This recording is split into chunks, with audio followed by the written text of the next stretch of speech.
Plaisir, merci à Christophe pour l'invitation. Franchement, je suis vraiment heureux d'être avec vous. Est-ce que certains, j'ai vu quelques visages là qui m'ont connu à l'époque, entre fin 2011 et début 2013 là. Il y en a des anciens de l'église de la Valette qui sont là, levez les mains pour voir. Ouais, ils sont là, on peut les applaudir, les piliers là d'avant. Vraiment, ça m'a fait vraiment chaud au cœur de vous revoir. Et c'est vraiment un plaisir d'être là avec vous. Et ce matin, le titre de mon message, on continue avec la série Providence, savoir, écouter. Amen. Allez, c'est parti, on est ensemble pendant quelques temps. Et je me souviens de ce moment, je ne sais pas si Christophe et Carla, même ceux qui étaient là à l'époque, ils s'en souviennent. On louait la salle Kouros à l'époque pour faire des événements. On avait fait le concert de Stéphane Kerry. Il y avait aussi un groupe qui était Sens Unique. Et moi, je traînais toujours dans les pattes de Christophe. Et on allait installer les chaises là-bas. Et on avait reçu quelque chose avec Christophe. C'était, on se demandait s'il fallait remplir la salle de chaises ou pas, si ça allait avoir une opportunité, si c'était valable, si les gens allaient être là au rendez-vous de ce concert. Et puis on prie et puis on dit allez vas-y, on met toutes les chaises et puis Dieu va les remplir. C'est bien, non? On met la foi en œuvre. Et puis on vient, on met les chaises, on remplit la salle là, on met plein de chaises partout. Et puis au final, il y avait du monde, mais toutes les chaises n'étaient pas remplies de personnes. Et on a eu une pensée, Christophe a eu une pensée ce jour-là sur son cœur, c'est que les chaises qui avaient été déployées ce jour-là, un jour allaient être remplies. Et regardez-vous aujourd'hui, amen. On voit l'évolution, on voit que Dieu a travaillé avec l'Église au travers du ministère de Christophe et de Carla, et combien on est fiers d'eux. Et on peut les applaudir pour cela, on peut applaudir l'œuvre de Dieu pour cela. Amen. Amen. Et cette semaine, j'étais du côté d'Annemasse chez mon frère et ma sœur Thomas et Nono là-haut, et on discutait un peu de je sais même plus quoi. Et moi, vous savez, je suis un homme, et quand on me parle, quand on est dans des discussions, je comprends pas tout, et des fois, j'arrive pas à faire deux choses en même temps.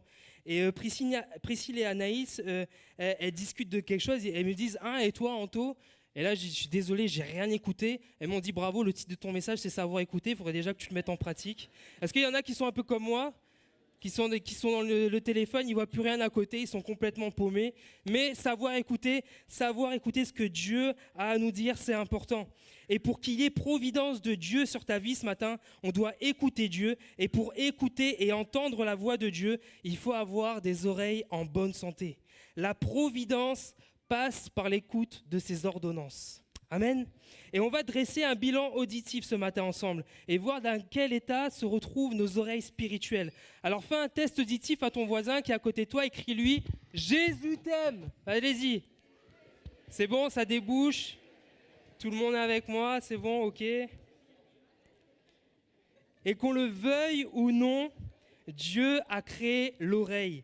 Et chaque homme, chaque femme a la responsabilité de bien utiliser cet organe que Dieu nous a donné. Et le plus grand défi pour Israël à l'époque, c'était d'écouter Dieu. Et pour nous aujourd'hui, on veut aussi accepter ce défi d'écouter en tout temps notre Dieu. Alors les oreilles, je me suis dit on va regarder un peu comment ça se passait dans l'Ancien Testament. Et j'ai deux éléments à vous communiquer. Le premier élément, c'est que, en fait, à l'époque, pour consacrer Aaron et ses fils au service, Dieu avait donné tout un rituel à respecter. Aaron, on sait, c'est le premier des grands prêtres. Et à l'époque, souvenez-vous, Dieu a libéré le peuple d'Israël de l'Égypte. Ils sont en marche vers le pays promis, ils sont dans le désert. Et Dieu va donner des ordonnances précises à Moïse pour qu'il consacre Aaron et ses fils. Et on va lire ensemble dans Lévitique 8, verset 22, qui nous dit ceci. « Il fit approcher l'autre bélier, donc Moïse, le bélier de consécration, et Aaron et ses fils posèrent leurs mains sur la tête du bélier. Moïse égorgea le bélier, prit de son sang et en mit sur le lobe de l'oreille droite d'Aaron, sur le pouce de sa main droite et sur le gros orteil de son pied droit. Il fit approcher les fils d'Aaron, mit du sang sur le lobe de leur oreille droite, sur le pouce de leur main droite et sur le gros orteil de leur pied droit, et il répandit le sang sur l'autel tout autour. » Amen. Et on voit là que le sang sur le pouce, ça va nous renvoyer aux actions du sacrificateur. Le sang sur le pied nous renvoie à la marche du sacrificateur. Et le sang sur l'oreille nous renvoie à l'écoute que le sacrificateur doit avoir. Et j'ai une bonne nouvelle pour vous, nous sommes les sacrificateurs de la nouvelle alliance. Amen. On lit dans Apocalypse 1, verset 5, « À celui qui nous aime, qui nous a délivrés de tous nos péchés par son sang et qui a fait de nous un royaume, des sacrificateurs pour Dieu son Père. À lui soit la gloire et la puissance au siècle des siècles. » Et l'Église dit « Amen ». On est le peuple de sacrificateurs. Et combien nous, les sacrificateurs de la nouvelle alliance, nous devons aussi sanctifier nos oreilles, bien-aimés. On a besoin, est-ce que nos oreilles portent la marque du sang de Jésus? Est-ce que nos oreilles sont sanctifiées? Est-ce que notre écoute est aiguisée pour entendre ce que Christ a à nous dire?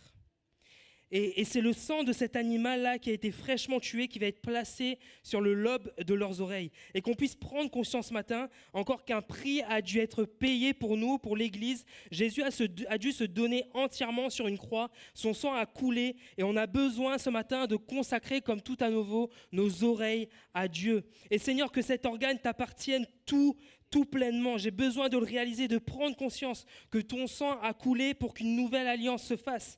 Et dans cette nouvelle alliance, on a un privilège, bien-aimé, c'est que nous pouvons entendre Dieu nous parler. C'est pas un privilège, ça.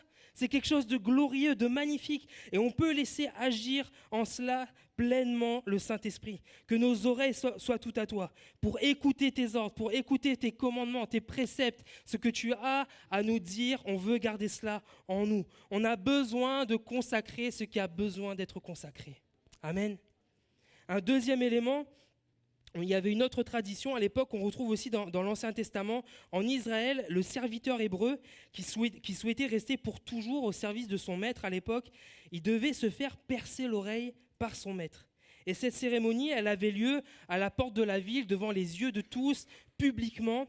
Et l'engagement de servir pour toujours son maître était pris par cet acte, par ce geste. Et littéralement, ça signifiait d'écouter toujours les ordres de son maître.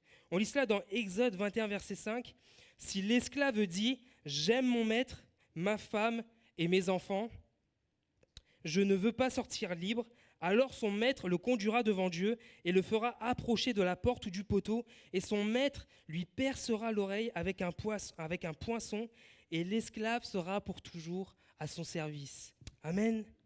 Et là aussi, on a un acte de consécration. L'esclave hébreu qui montrait son appartenance visible à son maître. C'était cette marque qui était à son oreille. C'était une marque visible de son appartenance pour toujours, qu'il allait écouter ses ordonnances, qu'il restait toujours dans sa maison à le servir. Et je me souviens parfois, quand j'étais plus jeune, surtout les mamans réunionnaises, ça marchait comme ça. Quand j'écoutais pas trop ce que maman me disait ou que je faisais des bêtises, elle aimait bien me prendre l'oreille pour me dire « Écoute-moi, Anthony, écoute-moi ». Et ça chauffe bien, je peux vous dire que ça chauffe bien. Et des fois, j'avais l'impression que c'était tellement rouge, j'avais l'impression de ressembler à Dembo, mais une fois qu'elle avait fini, je peux vous dire que vous avez envie d'une chose, c'est d'écouter ce que votre maman dit la prochaine fois pour plus avoir cette souffrance. Et ça rejoint exactement en plus ce que disait Jérémie la semaine dernière. On accepte souvent Jésus comme étant notre sauveur, mais est-ce qu'on l'accepte comme notre Seigneur ? On doit, nous aussi, marquer notre dépendance à notre Seigneur en marquant notre oreille. On entend tellement de choses autour de nous. On entend du bon ou du moins bon. On entend des bonnes nouvelles, on entend des mauvaises nouvelles. On entend des encouragements, des gens qui viennent, qui nous félicitent, qui nous prennent dans leurs bras, qui nous disent c'est bien ce que tu fais. D'autres qui peut-être nous découragent totalement par une parole, qui nous méprisent peut-être même. On entend des choses qui vont édifier l'œuvre, des choses qui vont même détruire l'œuvre. Et ce matin, que nous puissions nous recentrer et choisir de faire le bon choix. Et qu'est-ce qu'on laisse entrer dans nos oreilles, bien-aimés ? C'est la question que je me suis posée. Qu'est-ce qu'on laisse entrer dans nos oreilles ? Nous sommes les serviteurs du Maître, et Jésus est notre Maître à tous. Est-ce que nos oreilles sont marquées par notre appartenance à notre Dieu ? L'oreille percée était la preuve visible pour montrer aux autres que l'employé était pour toujours au service du Maître. Notre écoute, ce que nous écoutons, ce que nous faisons, notre démarche d'obéissance, doit être aussi une preuve, un témoignage de notre appartenance à Christ. On doit utiliser ce sens différemment des gens de ce monde. Glorifions Dieu par notre écoute. On a besoin d'être attentif à ce que Dieu a à nous dire. Et bien sûr, à l'église, au moment où on va prêcher la parole, ou au moment de louange, mais aussi dans notre marche quotidienne. Lorsque tu lis ta Bible, est-ce que tu t'attends à ce que Dieu te parle? Lorsque tu as une décision à prendre, quelque chose de compliqué, tu es à un carrefour de ta vie, est-ce que tu reviens à l'essentiel, dans l'essence même de ton cœur? Est-ce que tu demandes à Dieu, où est-ce que tu veux que j'aille? Est-ce que tu es attentif à ses ordonnances? Ésaïe 50, verset 4 va nous dire ceci: « Le Seigneur, l'Éternel, m'a donné une langue exercée pour que je sache soutenir par la parole celui qui est abattu. Il éveille chaque matin, il éveille mon oreille pour que j'écoute comme écoutent des disciples. Le Seigneur, l'Éternel, m'a ouvert l'oreille et je n'ai point résisté. Je ne me suis point retiré en arrière. » Amen. Dieu veut ouvrir nos oreilles ce matin, bien-aimés. Dieu veut nous ouvrir, nous faire entrer dans une dimension où on accepte ce qu'il a à nous dire, pour que nous puissions marcher dans les plans qu'il a prévus pour nous. Et il y a tellement de perdition entre ce que Dieu nous annonce, entre ce qu'il nous annonce et ce que nous retenons. Parce qu'il y a autre chose qui viennent entrer dans nos cœurs, des parasites, par le biais de nos oreilles et qui peuvent nous éloigner du plan salvateur que Dieu a pour ta vie. Parce que Dieu a un plan précis pour ta vie. Dieu veut faire partie de ta vie. Dieu veut t'aimer. Dieu veut t'encourager. Mais il y a des choses peut-être que je te dis ce matin, qu'il y a des choses dans ton cœur qui viennent te bousculer, qui te disent mais c'est pas pour moi, c'est pour quelqu'un d'autre. Mais ce matin, je te le dis et écoute ma voix. Dieu t'aime et Dieu veut faire partie de ta vie. Amen. On va voir maintenant ce que cela implique, les oreilles qui servent à écouter, à être l'équilibre pour notre corps. Et qu'on puisse fermer l'oreille à certaines choses. Et je le disais, on entend tellement de choses autour de nous, tout ce qui se passe peut-être au niveau mondial, ce qui se passe dans notre pays. Moi, je faisais partie des forces de l'ordre. Je ne suis pas resté longtemps, j'ai fait 11 ans en gendarmerie et quelques années en police municipale. Mais on voit clairement qu'il y a une croissance de la délinquance, une croissance de la violence. Les familles sont détruites. On arrive dans des familles parfois. J'allais dans des séjours en Outre-mer, je voyais des petits-enfants, des fois dans des interventions où ils sont sur le lit. On ne sait même pas s'ils ont de quoi manger, s'ils ont de quoi se vêtir. Le papa, il est complètement à côté, complètement à côté de la plaque. Il est sous la drogue. La maman, elle est en maison d'arrêt. C'est la vie qui existe dehors. C'est la réalité de la vie. Et ça se passe aussi peut-être dans notre ville, dans le Var, tout ce qui se passe même peut-être dans notre église. L'église est atteinte aussi de la même manière, dans nos familles peut-être même. Et ce qu'on entend peut venir étouffer, ces choses-là qu'on entend peut venir étouffer la voix de Dieu pour ta vie. Ce que tu entends peut venir étouffer la promesse que Dieu a placée sur ta vie. Et à chaque fois que tu essaies de revenir sur le droit chemin avec toutes tes forces, avec tout ton cœur, de te consacrer, de remonter la pente, on te dit que rien ne va, on te dit que c'est dur, on te dit que c'est impossible, on te dit que ton projet n'est pas le bon. Et tu essaies de remonter la pente, de prendre sur toi. Tu avances peut-être dans un projet où tu as une direction sur ton cœur, ça sonne fort, tu veux y aller, tu as une orientation divine, mais en route, tu entends que dans ce projet que tu portes, il y en a un qui veut abandonner, tu entends que l'autre a dit que ce que tu faisais n'était pas bien, et il y a un doute là qui est semé en toi, mais ce matin, ne te laisse pas avoir parce que tu entends du dehors, consacre-toi sur la promesse que Dieu a sur ta vie. Amen. Et dans la Genèse, lorsque le serpent va parler à Ève, il commence par lui dire à l'oreille, Dieu a-t-il réellement dit? Dieu a-t-il réellement dit qu'il t'aimait? Dieu a-t-il réellement dit qu'il prendrait soin de toi et de ta famille? Regarde comme rien ne va. Dieu a-t-il réellement dit qu'il a des projets pour ta vie? Regarde comme tu galères à te ranger, à résister à tes tentations. Tu te dis aujourd'hui, tu te lèves, je veux plus tomber là-dedans, je veux plus tomber dans la dépression, je veux plus tomber peut-être même, tu as un combat au fond de toi où tu es comme esclave là de la pornographie, il y a quelque chose qui t'atteint, tu n'arrives pas à te relever. Tous les jours, tu te lèves, tu te dis, mais aujourd'hui c'est un nouveau jour, Seigneur, je veux plus retomber là-dedans, et tu retombes. Et on te mine, on te dit que c'est pas possible pour toi. Mais la délivrance, elle est possible au nom de Jésus. Amen. Ce matin, écoute que Dieu veut t'aider, que Dieu veut te relever et te mettre sur le droit chemin. Ce matin, ferme tes oreilles à toutes ces accusations, à toutes ces paroles qui te descendent, qui te freinent. Consacre tes oreilles à Dieu. Laisse Dieu percer tes oreilles spirituelles, signe que tu lui appartiens. Rejette les paroles qui te freinent. Fuis les discours qui te minent. Ne laisse pas entrer et ouvre tes oreilles à ce que Dieu a à te dire. Amen. Dieu nous aime, bien-aimés. Dieu veut nous accompagner. Dieu veut prendre soin de nous. Et j'ai écrit ceci, on n'a pas le choix d'entendre, mais on a le choix d'écouter ou non ce qu'on nous dit. On n'a pas le choix d'entendre. L'entendre, c'est ce qui arrive dans nos oreilles. Mais par contre, on a le choix d'écouter ce qu'on nous dit ou pas. Écouter dans le sens cérébral, dans le sens de notre cerveau, d'accepter ces paroles. Je ne peux rien faire contre quelqu'un qui va me dire et qui va me décourager, qui va vouloir me mettre à terre. Je ne peux rien faire contre cette personne-là. Mais je peux faire le choix de prendre résistance, de me mettre devant Dieu et de dire que moi, je veux croire en la promesse de Dieu pour ma vie, je veux marcher dans ses voies et je veux rester calme. Amen. Je mets en œuvre ma foi. Et le trait d'union entre ce que je vais entendre et sa réalisation, c'est ma foi. Croire au-delà de tout ce qu'on peut entendre. Et Dieu veut parler à quelqu'un ce matin. Tu as une espérance sur ton cœur, tu as une promesse de Dieu sur ta vie. Et peut-être que de partout, là, tu entends des nanani, des nananas, tu entends des choses qui te disent que ça ne se fera jamais, que ça ne se passera jamais. Mais Dieu veut te dire, accroche-toi à la promesse que j'ai sur ta vie.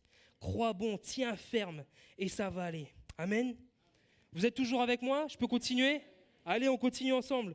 Et je me suis posé cette question-là aussi parce que parfois, on peut entendre aussi des choses dans l'église. Et je me suis posé cette question, quel est le bruit, quel est le son que nous entendons dans l'église? Et vous rassurez-vous, hein, pas l'église de la Valette, mais au cas où, pour d'autres églises, mais je me le dis quand même, où est-ce que nous laissons traîner nos oreilles? Dans quelle discussion on se laisse aller? Est-ce que nous laissons entrer dans nos oreilles des choses qui glorifient Dieu? Des fois, vous savez, je pense qu'on ne réalise pas pleinement que Dieu, il est toujours avec nous. Dans tous les moments, Dieu est avec nous. Il est avec nous quand on est ensemble, le dimanche matin. Il est avec nous quand nous sommes dans nos réunions de prière, mais aussi quand tu es seul dans ta maison. Quand tu es avec ta famille, que la porte se ferme, que tu es dans ton foyer, Dieu est là également. Quand tu décides de prendre ta voiture, d'aller au travail, Dieu il est avec toi dans la voiture. Quand tu es à ton travail, Dieu est avec toi. Quand tu te retrouves à table, quand tu te retrouves avec tes frères et sœurs, où vont nos discussions? Dans quoi est-ce qu'on s'embarque? Et vous savez, même pendant un temps, même si j'avais donné mon cœur à Dieu, même si je lui avais tout donné et que je voulais marcher avec lui, je continuais avec peut-être l'influence autour de moi. Vous savez, quand on est en gendarmerie, on vit en peloton, on est 16 bonhommes, on est tout le temps ensemble. Quand on va en déplacement, on est toujours avec la même équipe et tout. Et j'écoutais des musiques et je me plaisais à écouter certains types de musique. Et un jour, j'ai été repris par Dieu en cela. Savoir qu'est-ce que je laisse entrer dans mes oreilles. Ces choses-là ne glorifient pas Dieu. Où vont nos discussions? Dans quoi est-ce qu'on s'embarque? Qu'est-ce qu'on écoute? On peut parfois, dans nos rassemblements, dans les moments où on se retrouve, entendre des murmures, entendre des accusations. Qu'est-ce qui remonte de nos discussions à l'intérieur de l'Église, bien-aimés? Est-ce que ce que nous entendons, est-ce que ça glorifie notre Maître? Est-ce que savez-vous que Dieu est avec nous tous les jours et qu'il entend nos discussions? Est-ce qu'on a l'oreille percée? Est-ce que nous marquons notre dépendance? Est-ce que nous sommes à lui? Que nous puissions dans chaque recoin de notre vie, à chaque moment, à chaque instant. Et je sais que c'est un combat, je sais que c'est difficile et j'essaie tous les jours de m'appliquer à cela et de me dire, mais Seigneur, mais peu importe si je suis dans les hauts, si je suis dans les bas, si je suis à droite, si je suis à gauche, si je suis dans l'hémisphère nord, dans l'hémisphère sud, Seigneur, tu es là. Et ce que je vais dire, ce que je vais entendre, ce que je vais faire, mes actions, que tout ce que je fais puisse être fait pour ta gloire. Amen. Le Seigneur m'a ouvert l'oreille et je n'ai point résisté. Et ça peut faire parfois mal de laisser Dieu t'ouvrir les oreilles. Lorsque Dieu nous demande de lâcher certaines choses. Et Christophe l'a dit, j'ai été pendant pas mal d'années en gendarmerie, mais mes 7 dernières années, je l'ai passé à la garde républicaine, au peloton d'intervention, et pour moi, c'était vraiment le but que j'avais en sortie d'école. J'ai dit, moi, je veux tout donner pour mon classement, je veux finir à la garde républicaine, et je veux aller au peloton, parce que c'est là qu'on fait des missions intéressantes, c'est là qu'on va en outre-mer, c'est là qu'on apprend des méthodes intéressantes et tout, et je voulais absolument faire ça. Et plus j'allais dans la gendarmerie, plus je me laissais aller là-dedans, plus je m'entraînais, plus j'allais dans les missions, etc. Et plus l'appel que Dieu avait mis sur ma vie diminuait. Plus la voix de son appel rétrécissait. Alors je rentre en gendarmerie, je vais dans l'unité que je veux, c'est l'éclate. Et comme je vous le disais, la voix de l'appel se fait de plus en plus petite. Et je me dis, mais pourtant, Seigneur, dans mon travail, tu ouvres les portes.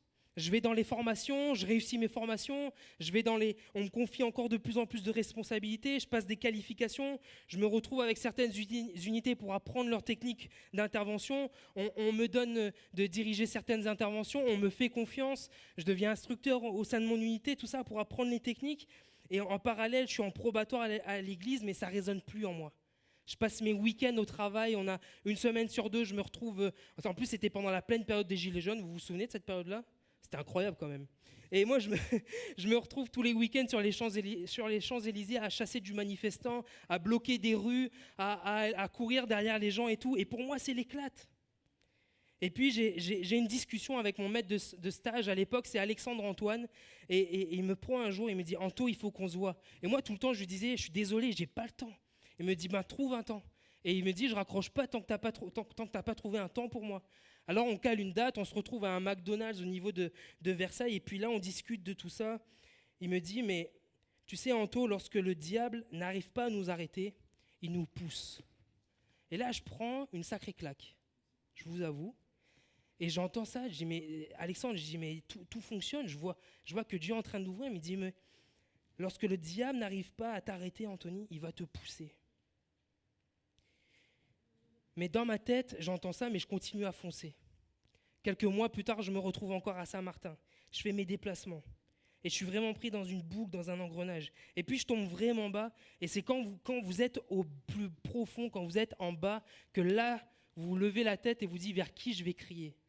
Et la solution, elle est en Dieu et en Dieu seul. Et de tout mon cœur, je reviens vers Dieu. Je dis, Seigneur, mais je ne peux pas continuer toute ma vie comme ça. Je suis allé beaucoup trop loin. Je veux plus passer dans ces phases-là. Je veux plus perdre mon temps. Et je retrouve cet appel. Dieu me reconstruit, Dieu me rétablit. Et puis, je fais ce choix de quitter la gendarmerie. Et ça me coûte.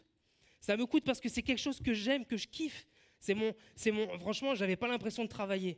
Je me levais tous les jours, vous vous rendez compte, vous êtes payé à aller faire du sport, à faire des interventions, à casser des portes, pas pour vendre des calendriers, mais pour aller chercher des gens, à les ramener, à tenir face à des manifestations. Mais c'est des trucs que vous voulez faire depuis que vous êtes petit, moi je kiffais ça. Mais Dieu m'a demandé d'abandonner cela. Et combien j'ai été béni encore plus de toutes ces choses-là, parce que je n'ai pas résisté à l'appel que Dieu avait mis sur ma vie. Amen. Et certes, je suis redescendu en police municipale, mais j'ai gagné auprès de mon Dieu. Et Dieu m'a béni au travers de ma femme. Il nous a donné un fils. Il avait tout prévu pour qu'on arrive dans cette région-là. On a pu avoir une maison. On a pu avoir toutes les choses qu'il fallait. Et cet appel se fait encore pressant. Mais moi, sur mon cœur, j'ai cet appel sur la Réunion.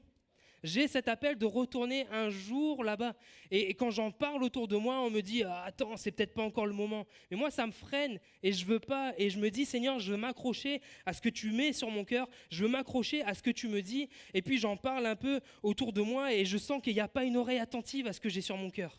Et puis je continue, je me dis, mais Seigneur, je ne veux pas m'attacher à ça. J'envoie un courrier là-bas directement à La Réunion pour prendre un premier contact avec eux. Et Dieu répond favorablement. Je suis arrivé à un moment où ça allait vraiment pas trop au niveau de ce que je vivais. C'était une période vraiment compliquée parce que j'avais cet appel fort sur mon cœur. Et puis on passe une réunion où Dieu vraiment, il refait encore cet appel. Anto, il y a vraiment quelque chose pour toi, il y a vraiment un appel pour toi à l'île de La Réunion. J'envoie un courrier, c'était en septembre, il y a bientôt un an, là, au mois de septembre. J'ai attendu, j'ai laissé Dieu faire les choses. On se retrouve au mois de décembre, ils me répondent en disant qu'ils veulent bien me prendre avec eux là-bas à l'île de La Réunion. Amen. Et j'étais content en cela. Le chemin se fait et je vous dis maintenant, dans à peu près une dizaine de jours, on retourne là-bas à l'île de La Réunion servir à Dieu. Et j'aimerais dire à quelqu'un ce matin que moi, ça m'a mis 13 ans à retourner à La Réunion, mais ce temps a été nécessaire pour que Dieu me travaille, pour que Dieu travaille mon cœur. Et maintenant, je sens qu'il y a une paix, il y a une faveur à retourner là-bas. Et je veux insister pour quelqu'un ce matin, si tu as quelque chose sur ta vie, si tu as un appel sur ta vie, si tu as une promesse de Dieu sur ta famille, si tu as une promesse de Dieu sur ton couple, sur tes enfants, sur ce que tu as à faire, sur l'appel, peut-être même à le servir, et que tu entends des choses qui viennent te déstabiliser, des choses qui te disent que ça va être impossible pour toi, que Dieu est en train de t'oublier parce que le temps est long. Dieu n'est jamais en retard, bien-aimé. Dieu réalisera sa promesse pour ta vie. Dieu va aller jusqu'au bout de son appel qu'il a pour ta vie. Amen. Dieu te demande peut-être de lâcher quelque chose ce matin. Le Seigneur m'a ouvert les oreilles et je n'ai point résisté. Peut-être une relation, une habitude. Tu sais que ce que tu ne fais n'est pas à sa gloire. Une relation que tu entretiens qui n'est pas à sa gloire. Et le Saint-Esprit, tu sens qu'il te presse, qu'il t'invite à lâcher, à abandonner cela, mais c'est trop dur pour toi ce matin. Et j'aimerais te dire, ne résiste pas à l'appel de ta vie. Obéis, mets en œuvre ta foi et tu ressortiras victorieux. Amen. Écoute ce que j'ai à te dire, tu peux faire confiance en Dieu, ça vaut le coup de l'écouter, t'es gagnant. Quand tu écoutes et que tu mets en pratique ces ordonnances, on pense perdre, mais avec Dieu, on gagne toujours. On est toujours gagnant, on est toujours victorieux. Amen. Accroche-toi à ses promesses. Savoir écouter, c'est entrer dans la providence de Dieu, c'est de croire que lui et lui seul peut restaurer ton âme et prendre soin de ta vie. On entend trop de choses. J'ai envie de te dire ce matin, ne te laisse pas démonter et crois, persévère à la promesse de Dieu sur ta vie. Un seul doit guider notre vie, un seul doit être décisionnaire de notre existence, un seul doit pouvoir guider ta marche à travers le désert que tu es en train de passer, un seul doit nous guider, on doit entendre le son d'une seule voix, celle de Jésus. Amen. Et dans ce brouhaha dans lequel tu es, peut-être perpétuel, peut-être même d'ordre familial, d'ordre social, au boulot c'est compliqué, mais sur mute, écoute la voix de Dieu uniquement. Amen. Comme une radio, règle-toi sur le canal divin pour n'entendre et ne diffuser que la seule fréquence qui peut te pardonner, qui peut te guérir, qui peut te restaurer, celle de Jésus. Entrer dans la providence divine, c'est se mettre sur le bon canal, sur le canal divin. Ouvrir ses oreilles peut-être pour être sur la bonne fréquence et être capable d'entendre ce qui doit être entendu, être capable d'enlever ce qui a besoin d'être enlevé. Sanctifions nos oreilles ce matin et il y a un tri qui a besoin d'être fait. Faisons taire les médisances, les découragements, les nanani, les brouhahas, les choses qui viennent te mettre des bâtons dans les roues. On va louer Dieu et lorsqu'on loue Dieu, lorsqu'on prie à Dieu, lorsqu'on crie à Dieu, on n'entend plus ce qui se passe autour, bien-aimés. Amen. Mes oreilles sont focalisées sur ce qui se passe devant moi, mais vous avez vu que les oreilles sont dirigées sur ce qu'il y a sur les côtés. Mais nous, on ne veut pas laisser ce qu'il y a sur les côtés nous atteindre. On veut marcher par la foi, on veut marcher dans l'espérance que Dieu a pour nos vies et on veut y aller à fond. Amen. Amen. Et quand je crie et que je suis occupé à parler à mon Dieu, je ne laisse plus traîner mes oreilles n'importe où et je suis consacré à autre chose. Dis ce que tu veux, moi je reste focus sur mon Dieu. Proclame ce que tu as envie de proclamer, moi je reste attentif à ce que Dieu a décidé de faire de ma vie. Quand je suis arrivé au début là, à la police municipale, on était un effectif incroyable, on était 2. Et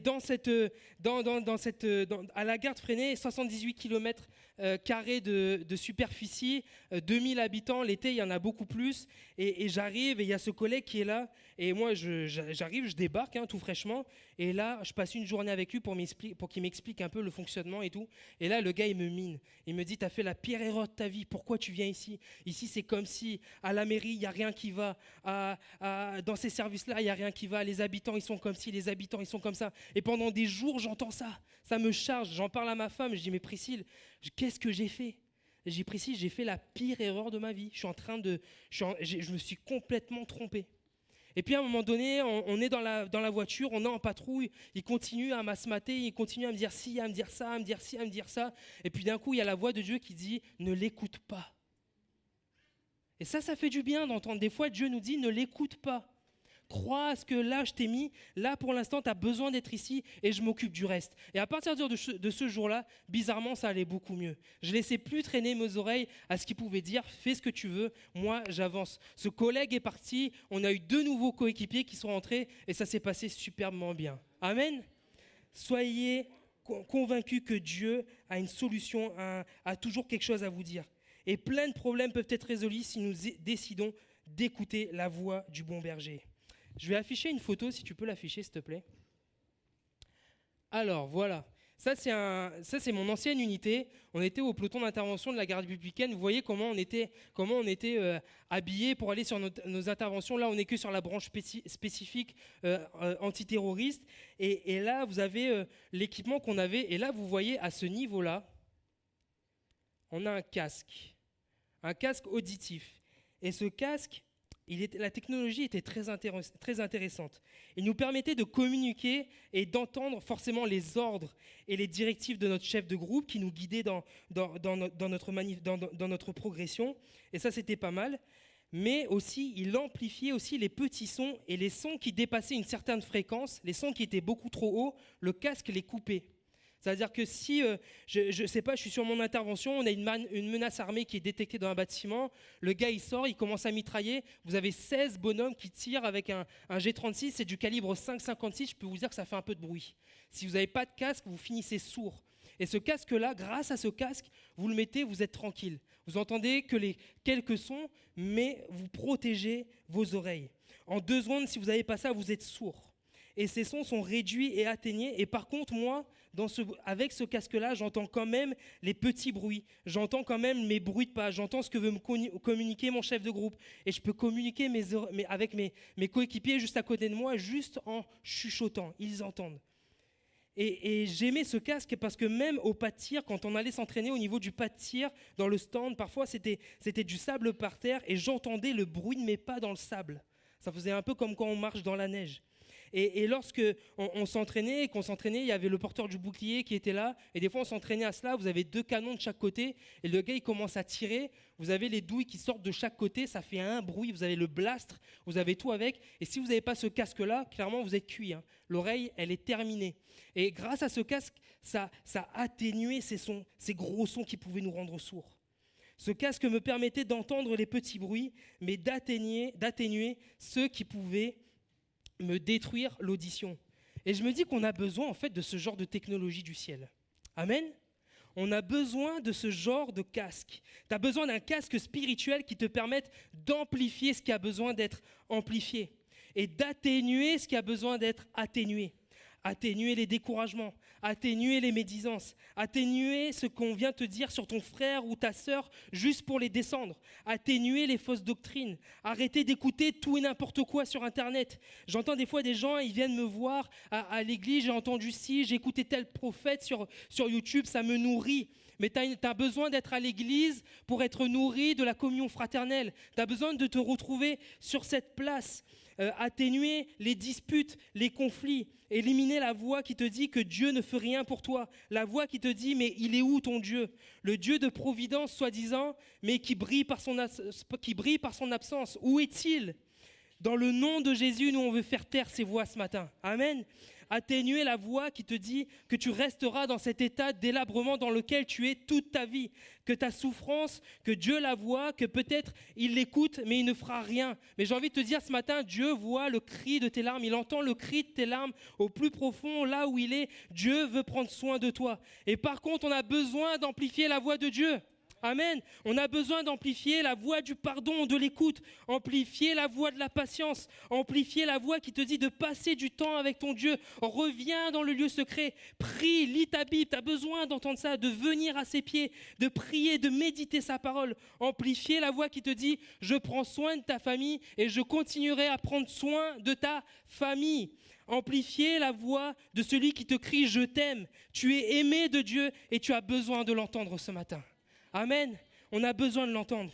Et je vais vous lire ce verset si vous voulez bien. Je ne l'ai pas donné à l'équipe technique parce que je voulais que vous écoutiez ce que j'ai à vous dire. Psaume 145, verset 13, c'est la version français courant qui nous dit ceci. Ton règne est un règne éternel. Ton pouvoir dure à travers tous les siècles. Le Seigneur tient fidèlement ses promesses. Il est plein d'amour dans tout ce qu'il fait. Le Seigneur soutient toutes les personnes qui sont tombées. Il remet debout tous ceux qui fléchissent. Tous ont les regards fixés sur toi, espérant que tu leur donnes à manger au moment voulu. C'est toi qui ouvres à ta main et qui satisfait les besoins de tout ce qui vit. Le Seigneur est juste dans tout ce qu'il entreprend. Il montre son amour dans tout ce qu'il fait. Le Seigneur est proche de tout ce qu'il appelle, avec sincérité. Il accomplit le désir de ceux qui reconnaissent son autorité. Il les sauve dès qu'il entend leur appel. Le Seigneur protège tous ceux qu'il aime, mais il élimine tous les méchants. Que ma bouche proclame la louange du Seigneur, que tout être bénisse son nom, qui est saint pour toujours. Amen. Est-ce qu'on peut acclamer Dieu ce matin pour ce qu'il a à nous dire, pour ce qu'il a à dire à son Église?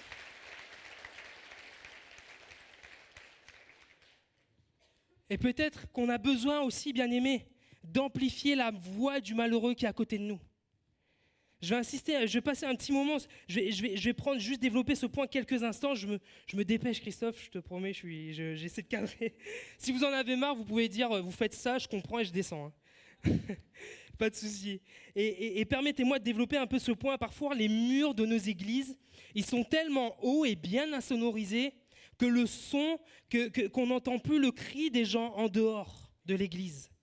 À l'intérieur, c'est la fête. On se retrouve entre nous, on aime être ensemble, on voit que l'église prospère, on voit que l'église grandit et on peut se renfermer sur nous. On est tellement dans nos activités, dans nos plannings, dans tout ce qu'on a à faire, dans nos événements, qu'on peut se couper un peu du dehors. Et on n'entend plus ce qui se passe à l'extérieur. Proverbe 21, verset 13 nous dit ceci: « Celui qui ferme son oreille au cri du pauvre criera lui-même et n'aura point de réponse. » Je vais inviter les musiciens à s'approcher, s'il vous plaît. Et j'aimerais vous dire ceci, l'église de La Valette, elle porte un nom qui a une grosse responsabilité. Je ne sais pas si vous vous rendez compte, des fois quand on donne un nom comme ça, on n'imagine pas toute la portée qu'il peut y avoir derrière. On a appelé notre fils Yoktan parce que pour nous, ça a eu une valeur très, très, très symbolique. On a reçu sur notre cœur avec Priscille lorsqu'on était dans une étude biblique. En lisant ce nom, il se retrouve dans la Bible, rassurez-vous. Et ça veut dire petitesse, humilité. Et on a cru qu'à travers ce nom, il y avait une destinée spéciale pour notre fils. Et ça nous rappelle aussi la place qu'on doit garder, l'humilité dans tout ce qu'on fait. Et l'église de La Valette porte un nom, Providence. Les gens qui viennent dans ce lieu connaissent la providence de Dieu. Ah, merci Christian. Les gens qui viennent dans cette église connaissent la providence de Dieu. Amen. Et ils la vivent. Dieu a fait grandir l'église. Mais ce matin, vous pouvez être la providence pour ceux qui sont en dehors. Parce qu'au dehors, il y a un cri. Et si vous consacrez vos oreilles, si vous focalisez encore plus vos oreilles sur les instructions de Dieu, vous deviendrez à votre tour providence dans la vie des autres. Amen. La providence de Dieu, elle n'est pas confinée dans ce lieu, bien-aimé. L'église Providence, elle est affichée sur le mur, mais dans les bâtiments, ça ne fait rien. L'église Providence doit être gravée dans le cœur des membres qui composent l'église Providence. Lorsque vous quittez cet endroit, votre mission est d'apporter la providence reçue à l'extérieur. Les gens n'ont peut-être pas la paix que nous avons ici. Ils n'ont peut-être pas l'espérance que nous avons ici. À nous de faire tomber ces murs-là qui viennent empêcher les cris des gens autour de nous, les cris des malheureux, pour qu'on puisse entendre leurs cris et aller agir pour la ville. Amen. Et dans tout ce qu'on a vu, vous avez vu comme le casque qu'on avait lors de nos interventions, je vois vraiment là toutes ces instructions que Dieu nous donne comme ce casque qui veut nous revêtir. Ça va protéger nos oreilles, bien-aimées. Et sache qu'une oreille en bonne santé joue sur l'équilibre de tout le corps. Si ton oreille est malade, si tu as des soucis avec ton oreille, ça cause des lésions internes et tu perds. Et on le voit dans la médecine, les gens souvent ont des soucis, des pertes d'équilibre, ils ont des vertiges parce qu'il y a des soucis au niveau de l'oreille. Des oreilles défectueuses entraînent la chute de tout le corps. Veillons, bien-aimés, ce matin. Consacrons et prenons soin de nos oreilles spirituelles. Soyons attentifs à la parole de Dieu. C'est le meilleur casque. La parole de Dieu. Voilà le casque avec lequel Dieu veut nous équiper. Voilà avec quoi il veut préserver l'église Providence. Pour amplifier ce qui a besoin d'être amplifié et pour atténuer ce qui a besoin d'être atténué. Et je termine avec ce dernier point. Vous savez, le dernier son qu'on entendra à la fin, à un moment donné, c'est le son de la trompette. 1 Corinthiens 15, verset 51 nous dit ceci: « Voici, je vous dis un mystère.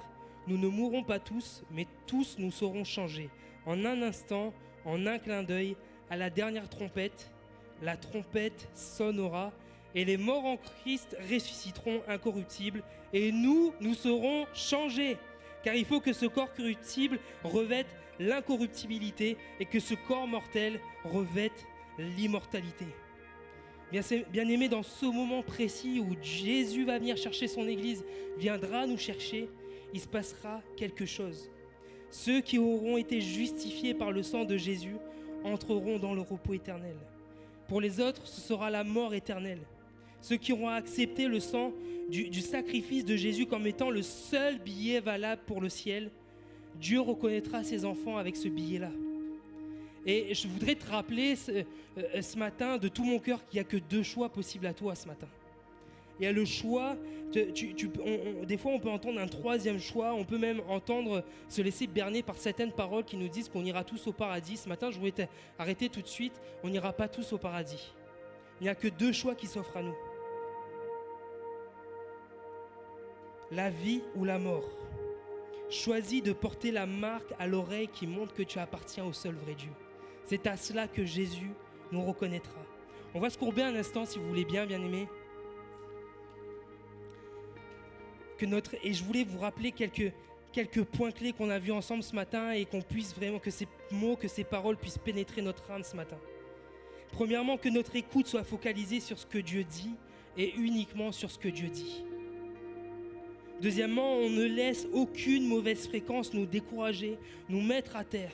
On veut se brancher sur la fréquence divine. Troisièmement, que l'Église Providence devienne providence pour ce département. Est-ce que le cri du malheureux franchit encore les murs de ce bâtiment?